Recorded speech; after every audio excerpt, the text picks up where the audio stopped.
आज मैं आपके लिए एक ऐसी स्टोरी को लेकर आया हूँ जिसमें एक लड़की का बॉयफ्रेंड उसे ब्लैकमेल करने लगा। अब इस वजह से लड़की ने गुस्सा होकर अपने ही बॉयफ्रेंड की जान ले ली। पूरी कहानी सुनोगे तो आपको पैरों तले जमीन निकल जाएगी कि कैसे एक मासूम लड़की ने अपने ही बॉयफ्रेंड की जान ली।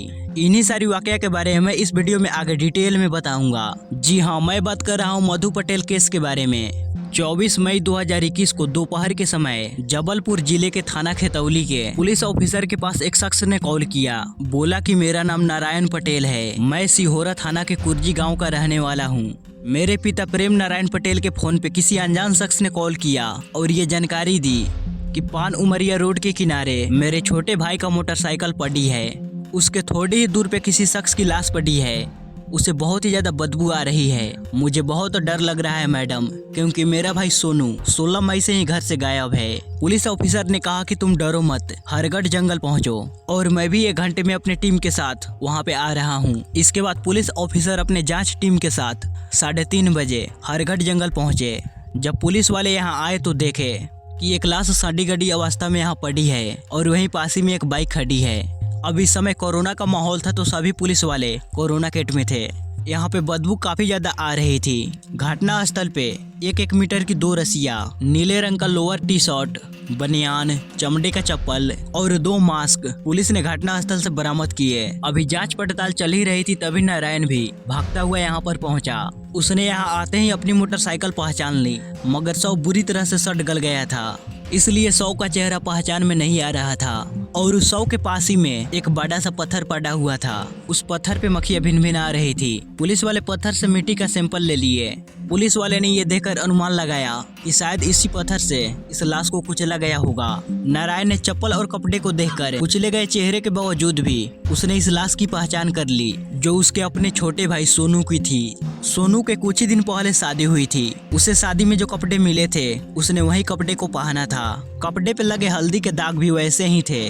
भले ही हल्दी के दाग काले जरूर हो गए थे, मगर नारायण ने कपड़े को देखकर अपने भाई की अच्छे तरह से पहचान कर ली थी। थोड़ी देर के बाद जबलपुर के एडिशनल एसपी शिवेश सिंह बघेल और फोरेंसिक टीम भी यहाँ पे चली आई और यहाँ से बरामद किए गए सारे सामानों को भोपाल मेडिकल इंस्टीट्यूट भेज दिया गया।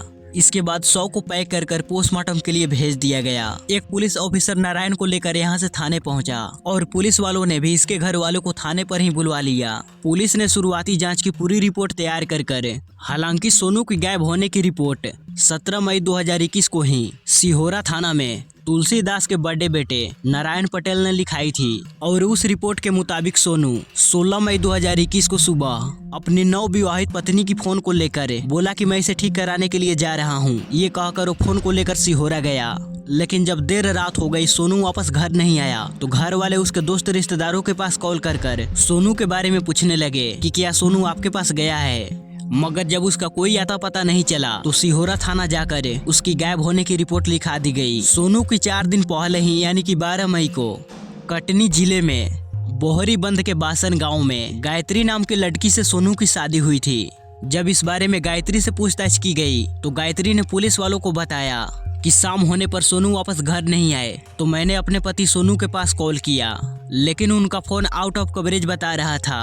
पहले गायत्री को लगा कि वो रात तक चले आएंगे, लेकिन जब वो देर रात हो गई वापस घर नहीं आए तो गायत्री के मन में अजीब अजीब से ख्याल आने लगे। गायत्री ने पुलिस को बताई कि अगले दिन मैंने ही नारायण को पुलिस में जाकर सोनू की गायब होने की कंप्लेन लिखाने के लिए बोली।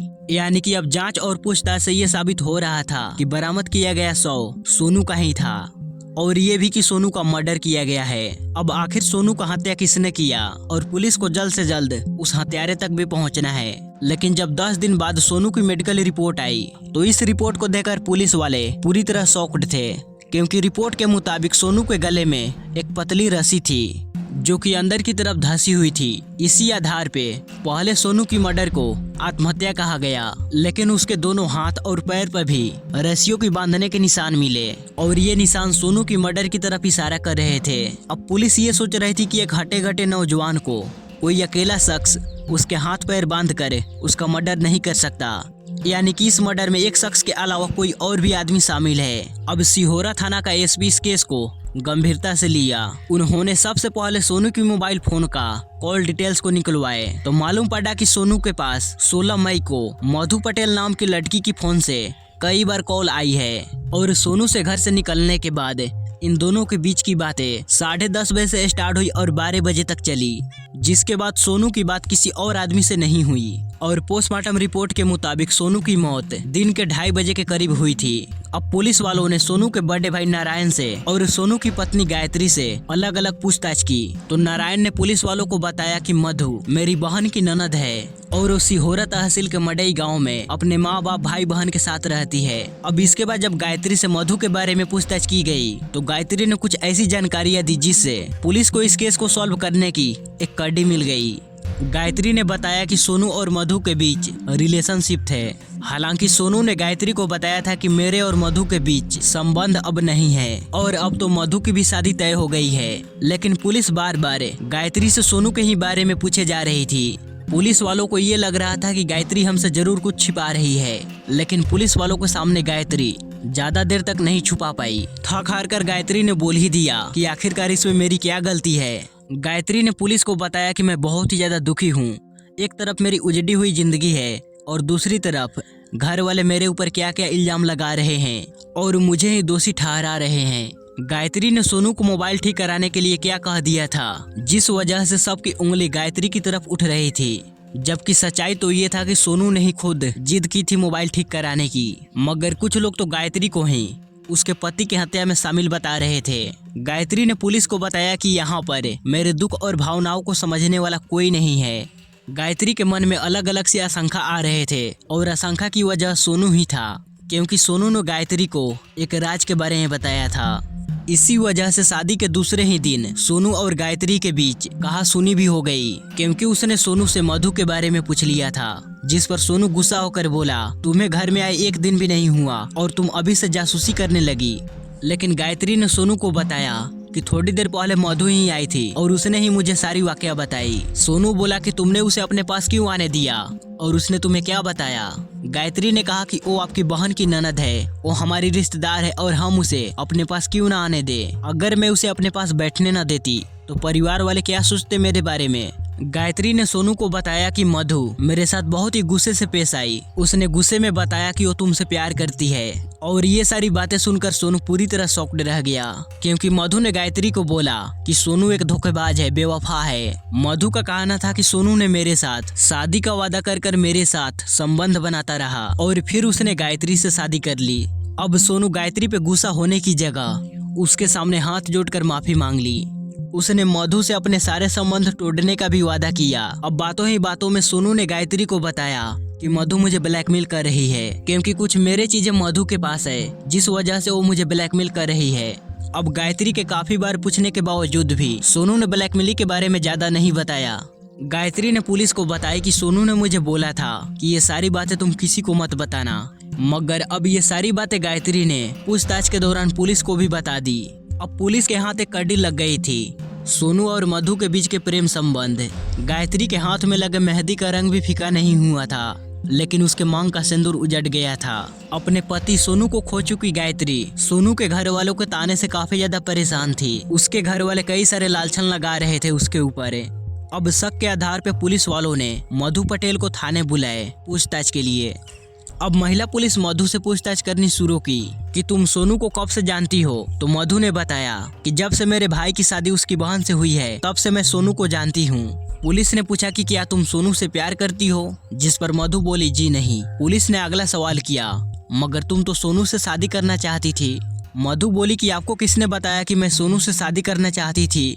पूछताछ करने वाली पुलिस अधिकारी बोली कि तुम्ही ने तो थोड़ी देर पहले बताई। और इतना बोलकर वो पुलिस वाली ने मधु को एक ऑडियो सुनाई, जिसमें मधु काफी गुस्से में बोल रही थी कि अगर तुमने मुझसे शादी नहीं की तो मैं सब कुछ बर्बाद कर दूंगी, तुम्हें भी नहीं छोड़ूंगी। पुलिस अधिकारी ने मधु से पूछा कि ये धमकी तुम किसको दे रही थी। मधु कहती है कि मैं बताती हूँ मैडम, लेकिन मैंने सोनू को नहीं मारा।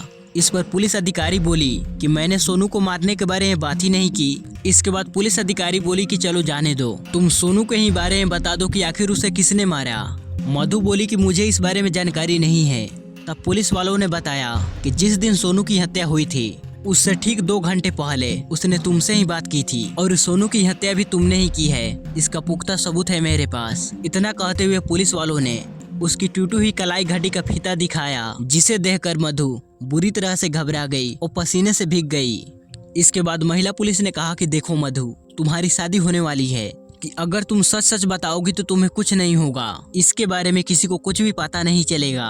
अभी तो मैं तुमसे अकेले में सवाल कर रही हूँ, लेकिन वकील तुमसे भारी अदालत में सवाल करेगा। अब मधु पुलिस की बातों में आ गई और उसने अपना जुर्म स्वीकार कर लिया। अब यहाँ पे मधु ने जो कहानी सुनाई उसे सुनकर पुलिस वाली शॉक्ड रह गई। मधु के द्वारा पुलिस के दिए गए बयान के मुताबिक मधु पटेल मड़हाई गांव की रहने वाली नारायण पटेल की बेटी थी। उनके बेटे साहिल की शादी प्रेम नारायण पटेल की बेटी निधि से सन 2019 में शादी हुई। दोनों परिवार में खेती बाड़ी की वजह से पहले से ही जान पहचान थी और ये एक दूसरे की मदद करने के लिए हमेशा तैयार रहते थे। सरकारी अनाज की मंडी में बिक्री होने की वजह से सोनू अक्सर मधु के घर आता जाता रहता था। अब सोनू निधि का छोटा भाई था तो उसके ससुराल में सोनू का आना जाना लगा रहता था। साहिल की छोटी बहन मधु चंचल स्वभाव की थी, वह खूबसूरत भी थी। सोनू से बात बात पर मजाक भी करती थी। सोनू जब भी अपनी बहन के ससुराल आता तो मधु ही सोनू की खतरदारी करती। सोनू और मधु एक दूसरे के साथ खूब हंसी मजाक करते और इसी हंसी मजाक के दौरान इन दोनों के बीच कब प्यार हो गया इन्हें भी मालूम नहीं पड़ा। एक दिन मधु अपने भाभी यानी कि सोनू की बहन के साथ सोनू के घर आई थी। उसके घर आने के कुछ ही दिन बाद पूरे इंडिया में लॉकडाउन लग गया कोरोना महामारी की वजह से। अब आने जाने के सारे रास्ते बंद हो गए थे। अब इस वजह से मधु को सोनू के घर पे ही रुकना पड़ा, जिससे सोनू और मधु के बीच प्यार और भी ज्यादा गहरा हो गया। अब इन दोनों के ऊपर घर वालों को भी नजर पड़ गई थी, तो इन दोनों को जब भी मौका मिलता तो ये अपने खेत या फिर जंगल की तरफ निकल जाते। एक दिन दोपहर का समय था। घर के सभी सदस्य किसी काम की वजह से बाहर के गाँव गए थे। घर पे सोनू की बहन निधि खाना बनाने में लगी थी। सोनू और मधु दोनों साथ में एक कमरे में बैठकर टीवी देख रहे थे। दोनों के बीच हंसी मजाक चल रही थी। इतने में ही सोनू बोला कि मधु, मैं तुमसे बहुत ही ज्यादा प्यार करता हूँ। तो मधु भी बोली कि मैं भी तुमसे बहुत ही ज्यादा प्यार करती हूँ। सोनू खुद को रोक नहीं पाया, वो मधु को गले लगा लिया तो मधु भी उसे गले लगा ली। इतने में ही सोनू की बहन निधि सोनू को आवाज लगाई कि देखना बाहर दरवाजे पे कौन है, और हाँ बाथरूम में नहाने के लिए मेरे लिए पानी भी रख देना। अब सोनू यहाँ से चला गया। मधु सोनू के ख्याल में खो गई। अब जैसे ही मधु और सोनू के प्यार के बारे में निधि को भनक लगी तो निधि ने सोनू और मधु को अपने पास बुलाई और इन दोनों को समझाई कि तुम दोनों का शादी नहीं हो सकती, क्योंकि इस वजह से दोनों परिवार के बीच मन मुटाव हो जाएगा। आगे चलकर दोनों परिवार के बीच रिश्ते टूट जाएंगे और इससे मेरी शादीशुदा जिंदगी भी प्रभावित होगी। अब धीरे धीरे कर मधु और सोनू के प्यार के बारे में सभी घर वालों को मालूम पड़ गया, जिसके बाद निधि मधु को लेकर अपने ससुराल चली गई। अब बदनामी की डर से मधु और सोनू के मिलने पर रोक लगा दी गई। तो अब इन दोनों ने मोबाइल फोन से ही वीडियो कॉल पे बात करनी शुरू कर दी। दूसरी तरफ दोनों परिवार इन दोनों की शादी के लिए अलग अलग रिश्ते ढूंढने लगे। जल्द ही मधु का रिश्ता पासी के गाँव में विजय पटेल नाम के लड़के के साथ तय हो गया। मधु की जल्द ही सगाई भी हो गई। मधु की सगाई होने के बाद सोनू भी अपना रंग बदलने लगा। वह मधु से मिलना तो दूर, उससे बात भी करना बंद कर दिया। हालांकि सोनू की भी अब शादी गायत्री से तय हो गई थी। इसी वजह से मधु अब परेशान रहने लगी, क्योंकि सोनू ने उसे वादा किया था कि मैं तुम्ही से शादी करूंगा। अब मधु पूरी तरह से सोनू को भुला चुकी थी। वह अपने नए रिश्ते के लिए तैयार हो रही थी। वह अपने होने वाले पति विजय के साथ शादी के सपने सजा रही थी। लेकिन मधु कितनी भी कोशिश क्यों न कर ले, उसके लिए सोनू का भूलना इतना आसान नहीं था। उसे हमेशा सोनू के साथ बिताए वो पल याद आ रहे थे। हत्या के घटना से 4 महीने पहले सोनू मधु के घर गया था। अब दोनों की शादी अलग अलग जगहों पे तय होने के बाद घर वाले इन दोनों को मिलने पर पहले की तरह पाबंदी नहीं लगा रहे थे, जिस वजह से दोनों के बीच पहले की तरह बातें और मुलाकातें होनी शुरू हो गई। अब दूसरी जगह शादी तय होने के बाद भी सोनू एक दिन मौका देखकर मधु के साथ शारीरिक संबंध बना लिया। और इतना ही नहीं, सोनू ने मधु का अश्लील वीडियो भी बना लिया। बाद में सोनू ने इस वीडियो को मधु के व्हाट्सएप पे भेज दिया। इस वजह से मधु अब परेशान रहने लगी। मधु ने सोनू से काफी रिक्वेस्ट की कि तुम उस वीडियो को डिलीट कर दो, मगर सोनू के मन में तो कुछ और ही चल रहा था। अब सोनू इस वीडियो के जरिए मधु को बार बार ब्लैकमेल कर रहा था। मधु उसे समझा रही थी कि मेरी शादी अब तय हो गई है, तुम मेरे साथ ऐसा मत करो, तुम्हारी भी तो शादी तय हो गई है। वहाँ सोनू को कहती थी कि क्यों ना हम दोनों अपने रिश्ते को भुला करे, क्यों ना एक नई शुरुआत करे। मगर इसके बदले सोनू मधु को वीडियो वायरल करने की धमकी देने लगा। अब ये सब ऐसा ही चलता रहा। फिर 12 मई 2021 को सोनू की शादी हो गई, लेकिन दोबारा लॉकडाउन लगने की वजह से मधु की शादी की डेट फिक्स नहीं हो पाई थी। इसके बाद सोनू ने मधु से मिलने के लिए 15 मई को यानी कि शादी के 3 दिन बाद सोनू ने लगातार मधु के पास कई बार कॉल किया और उसे बताया कि तुम्हारी तो शादी अब तय हो गई है, इसलिए तुम मेरे साथ एक बार आखिरी संबंध बना लो। मधु ने कहा ठीक है, मैं तुम्हारे साथ तो आखिरी संबंध बना लूंगी, मगर तुम्हें मेरे कहे अनुसार सब कुछ करना पड़ेगा। इसके लिए जगह और तरीका ये सब कुछ मैं तुम्हें 16 मई को बताऊंगी। सोनू ने पूछा कि कौन सा तरीका। मधु बताई कि हम अपनी आखिरी मिलन को यादगार बनाना चाहती हूँ, इसलिए तुम मेरे पास दिन के 10:30 बजे कॉल करना। मैं तुम्हें जगह बता दूंगी कि कहाँ हमें मिलना है, और संबंध बनाने के बाद तुम्हें मेरे सामने ही मेरी सारी अश्लील वीडियो को डिलीट करनी पड़ेगी। अब मधु की बातें सुनकर सोनू काफी ज्यादा खुश हुआ और तुरंत हाँ बोल दिया। अब अगले दिन यानी कि 16 मई 2021 को ठीक 10 बजे सोनू अपने पिता का मोटरसाइकिल को लेकर मधु द्वारा बताए गए जगह सिंधम मंदिर के पास पहुंचा। वहां पहुंचने पर वो मधु के पास कॉल किया। कई बार उसने मधु के पास कॉल की, मगर मधु उसका कॉल नहीं उठाई। अब इससे सोनू परेशान हो गया। उसने फिर मधु के पास कॉल की तो इस बार मधु ने कॉल उठाई और उसे बोली कि मैं बस 10 मिनट में वहां पहुंचने वाली हूं। मधु अपने बुआ के बेटी निमिषा के साथ 10 मिनट के बाद वहां पहुंची। सोनू पूछा कि अब हमें कहाँ चलना है, तो मधु बताई कि वहीं जहाँ पर हम दोनों कई बार मिले हैं, यानी कि हरघट जंगल में चलना है। इसके बाद ये तीनों मोटरसाइकिल पे बैठे और आधे घंटे के बाद हरघट जंगल पहुंचे। सोनू ने अपने मोटरसाइकिल को रास्ते के साइड में खड़ा कर दिया और निमिषा को वहीं पे खड़ा रहने के लिए बोला। इसके बाद सोनू मधु के साथ जंगल में अंदर की तरफ गया। दोनों एक जगह पे बैठे। यहाँ मधु सोनू को बोली कि आज मैं तुम्हारे हाथ पाँव और आंख को बांधूंगी, उसके बाद ही मैं तुम्हारे साथ संबंध बनाऊंगी। ये बातें सुनकर सोनू को थोड़ा अजीब तो लगा, मगर वह आसना के आग में अंधा था। वह हाँ बोल दिया। इसके बाद मधु ने उसके रस्सी से हाथ पांव बांध दिए और उसके पीठ पे बैठ गई और पास ही में पड़ा एक बड़ा सा पत्थर लेकर उसके सर पे मार दी। अब सोनू कुछ समझ पाता उसे पहले ही मधु ने उस पर कई बार पत्थर से हमले कर दिए। हाथ पांव बंधा होने और आंखों पे पट्टी बंधे होने की वजह से सोनू अपना बचाव नहीं कर पाया। इसके बाद मधु ने एक रस्सी को लेकर सोनू का गला घोटा और कुछ ही समय के बाद सोनू की मौत हो गई। इसके बाद मधु ने सोनू के आंख से पट्टी खोल दी, हाथ पांव की रस्सियां भी खोल दी और गले की रस्सी को वो वैसा ही छोड़ दी। फिर उसने पत्थर से उसके चेहरे पे काफी बार वार किया, जिससे चेहरा पहचान में न आए। इसके बाद मधु घर पहुंचकर सोनू का मोबाइल, अपना ATM कार्ड और रुमाल को जलाकर कचरे के साथ घर के बाहर फेंक दिया। मधु अपना जुर्म कबूल करने के बाद पुलिस को बताई कि सोनू द्वारा बनाई गई अश्लील वीडियो की वजह से मैं काफी ज्यादा परेशान थी और सोनू से छुटकारा पाने के लिए मेरे दिमाग में बस यही ख्याल आया कि सोनू का गेम ओवर कर दिया जाए। इसके बाद मधु पटेल को सोनू की हत्या के जुर्म में धारा 302 और धारा 201 लगाकर पुलिस ने मधु को कोर्ट में पेश किया और निमिषा को भी जुर्म छुपाने की वजह से IPC की धारा 201 लगाकर उसे बाल कारागृह शहडोल भेज दिया गया और मधु पटेल को महिला जेल जबलपुर भेज दिया गया। गाइस, इस घटना के बारे में बताने का उद्देश्य किसी का दिल दुखाना नहीं है, बल्कि आपको जागरूक करना है। गाइस, आप लोगों को इस पूरी घटना पे क्या राय है, कमेंट सेक्शन में जरूर बताइएगा। मिलते हैं अगली वीडियो में।